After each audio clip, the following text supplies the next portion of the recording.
Hello hi friends, ఈ ఆకు చూసారా? మునగాకు. నేను ఈ ఆకుని ఎన్ని వెరైటీలు చేస్తానో మీకు చెప్తా ఫ్రెండ్స్. కాబట్టి ఇప్పుడే తెచ్చాను కాబట్టి దీన్ని నేను మీకు ఒకసారి చెప్పినాక నేను వంట చేసేటప్పుడు కూడా చూపిస్తా ఫ్రెండ్స్. ముందైతే ఆకుని చూడండి. ఏదైనా పర్వాలేదు ఫ్రెండ్స్, కాకపోతే ఇది ఏ లేతదైనా ఉడకదు, ముదురుదైనా ఉడకదు.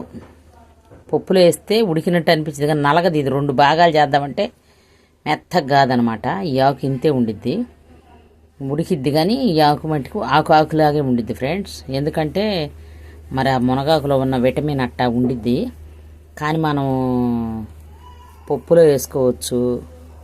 ఉట్టి ఆకంతా దూసుకొని, మా అమ్మ అయితే నేను బాలింతప్పుడు పిల్లోడికి జలుబు చేసిందనుకో తీసుకొచ్చి పెట్టేది ఫ్రెండ్స్. ఆకు దూసేది, చెరిగేది ఈ ఆకుని కొంచెం. ఇంక ఈ కాళ్ళ కూడా వచ్చేస్తాయి అనమాట. చెరిగితే ఈ కాళ్ళ కూడా వచ్చేస్తాయి మంచిగా.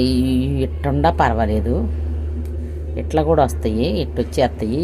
పొడుగు కాడ కొంచెం చాట్లే చెరిగితే వెనక్కి వెళ్ళిపోతాయి, ముందుకు ఆకు పడిపోయింది.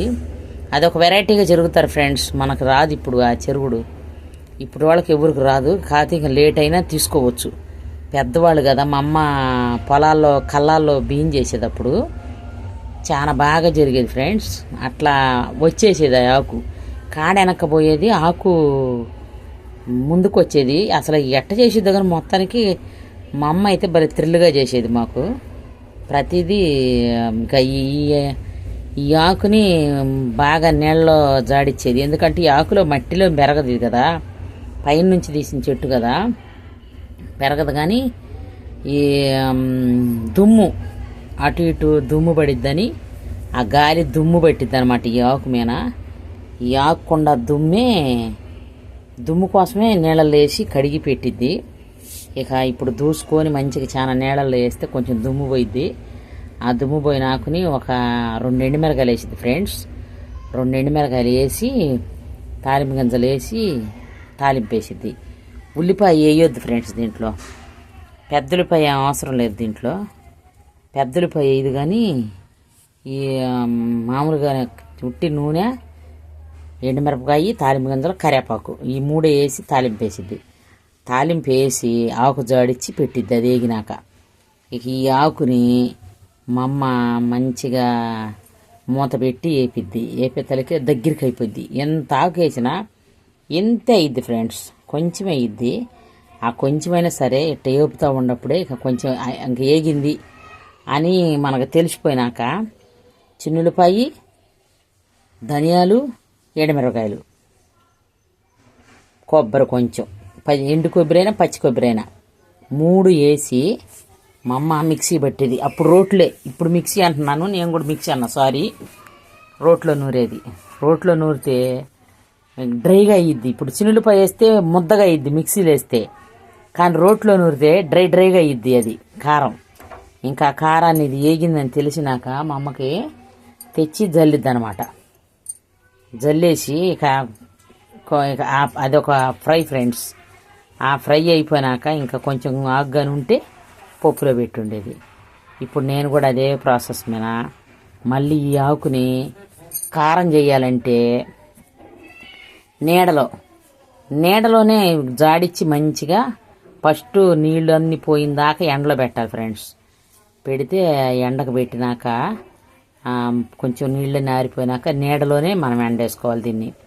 ఇంట్లో ప్యాన్ గాలి ఉండేది కదా, ప్యాన్ గాలికి కానీ పెడితే ఎండిపోయిద్ది. సుక్క అయిపోయినాక ఎండుమిరకాయలు, కొన్ని ధనియాలు, కొంచెం నూగులు, కొంచెం పల్లీలు వేసి ఫ్రై చేసుకొని ఈ డ్రై అయిన ఫ్రైని దీన్ని కూడా వేపుకోవాలి. అదే వేపిన బాండీలోనే ఇది కూడా కొంచెం అట్ట ఎచ్చబెట్టేసి కారం చేసేయాల. ఇంకా వీటికి కూడా చిన్నులపాయలు వేసేసి, చిన్నులపాయలు అంటే తెల్లగడ్డ, ఇక్కడ హైదరాబాద్లో ఎల్లిపాయ, ఇట్లా 3 రకాలుగా చెప్తున్నా ఫ్రెండ్స్.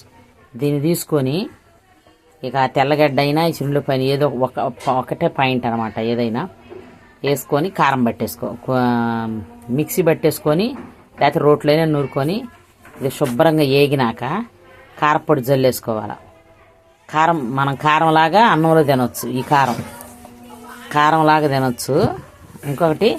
ఇంకొక ప్రాసెస్ ఏం పప్పు గడిగి పెట్టుకున్నాక ఒకటేసారి టమాటా, పచ్చిమిరకాయలు, చింతపండు, ఉల్లిపాయ, కొంచెం అంత జీలకర్ర వేసి మంచిగా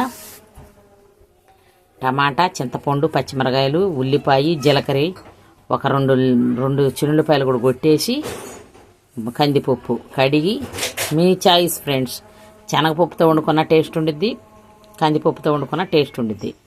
అది ఏదైనా పర్వాలేదు వేసి పెట్టేసుకోండి. మొత్తం కలిపి ఒకటేసారి ఇది నీళ్ళలో జాడిచ్చి దాంట్లో పెట్టి కుక్కర్ పెట్టేయండి. కుక్కర్ పెట్టేసినాక అది అయిపోయిద్ది. కుక్కర్ విజిల్లు వస్తాయి కదా, పప్పు అయిపోయిందని తెలిసిపోయింది మనకు ఆటోమేటిక్గా.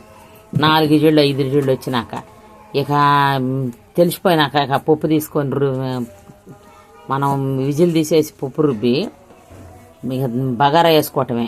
కొంతమంది హైదరాబాద్ స్టైల్లో బగారా అంటారు, మన ఊర్లో తాలింపు అంటారు.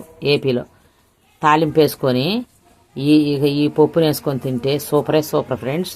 దీని ఉపయోగాలు కూడా చెప్తా ఫ్రెండ్స్. ఎవరికైనా డయాబెటీస్ ఉండేవాళ్ళకి, డయాబెటీస్ కానీ ఉంటే ఎక్కువ మధుమేహం అంటారు చూడండి ఫ్రెండ్స్. అదొక మధుమేహం అనేది కూడా అదొక జబ్బు అనమాట. ఆ మధుమేహం జబ్బు ఉండేవాళ్ళు, మన షుగర్ పేషెంట్లు, బీపీ పేషెంట్లు, ఇది హెల్త్కి చాలా మంచిది. గర్భిణీ స్త్రీలు కూడా చాలా బాగా యూజ్ చేయొచ్చు ఈ కూరని. మునగాకని మన దొడ్లోనే మలిసిద్ది కదా అని దీన్ని చాలా సింపుల్గా తీసేస్తాం ఫ్రెండ్స్ మనం. కానీ దీనిలో ప్రయోగాలు ఎన్ని ఉన్నాయంటే 100కు పైనే ఉన్నాయంట ప్రయోగాలు. శాస్త్రవేత్తలు చదివితే మనకు తెలుస్తుంది. కానీ మనం యూజ్ చేసుకునేది ఏంది? నేనైతే 3 స్టైల్లో చేస్తా ఫ్రెండ్స్. నాకైతే అంతకన్నా ఎక్కువ రాదు. ఈ కూరతో మునగాకుతో కారప్పొడి చేస్తా, ఫ్రై చేస్తా, పప్పులో వేస్తా. ఇంతకన్నా నాకైతే ఎక్కువ రావు ఈ కూర మీద. ఈ మునగాకుతో ఈ ఆకుకూరని తిన్నవాళ్ళు ఎవరైనా సరే మర్చిపోరు మళ్ళీ. ఎట్లంటే ఇది తోటకూర పప్పాలే ఉండిద్ది ఫ్రెండ్స్. చూస్తుంటే వండుతుంటే మునగాకు అనిపించింది కానీ తింటుంటే మటుకి తోటకూర పప్పాల. కొంతమందికి నెయ్యితో తాలింపు వేసుకోవటం అలవాటు ఉండిద్ది. నెయ్యితో బగారా వేసుకోవచ్చు, నెయ్యితోనే తాలింపు వేసుకోవచ్చు, లేదంటే నూనెతో వేసుకోవచ్చు. ఏది వేసుకున్నా మన చాయిస్ కదా ఫ్రెండ్స్. అయినా కానీ తోటకూర పప్పాలైతే ఉండిద్ది. మీరు ఎప్పుడైనా నెలలో 3 సార్లు అయితే 4 సార్లు అయినా ఫ్రెండ్స్ తింటే తప్పే లేదు. ఈ మునగాకు వల్ల ఎన్ని ప్రయోజనాలంటే చెప్పలేమన్నమాట. రక్తం శుద్ధి చేసిద్ది మన రక్తాన్ని, మనకు మోషన్స్ క్లియర్గా వచ్చిద్ది. అదొకటి, సుఖ విరోచన అయ్యిద్ది. ఇది ఇట్లా ఒక్కొక్కటి చెప్పుకుంటూ పోతే తలనొప్పి తగ్గిద్ది మెయిన్. ఇట్లాంటివి వాడేమనుకో హెడ్ఏక్ ఉండేవాళ్ళు కూడా ఇది బాగా వాడితే హెడ్ఏక్ కూడా పోయిద్ది ఫ్రెండ్స్. నేనైతే ఇన్ని గుణాలు దీంట్లో చూశాను కాబట్టి నెలలో 3 సార్లు అయినా 4 సార్లు అయినా తప్పకుండా వండుతాను. ఏదో ఒక వంట రూపంలో ప్రతి వెరైటీగా మీరు కూడా చేసుకొని తినండి ఫ్రెండ్స్. నచ్చితే నా ఛానల్ నచ్చితే లైక్ చేయండి, షేర్ చేయండి, సబ్స్క్రైబ్ చేయండి. ఇదైతే దూసి నేను మీకు చేసేటప్పుడు నేనేమేమి వెరైటీ చేస్తానో మీకు పెడతా ఫ్రెండ్స్. ఓకేనా? Bye friends.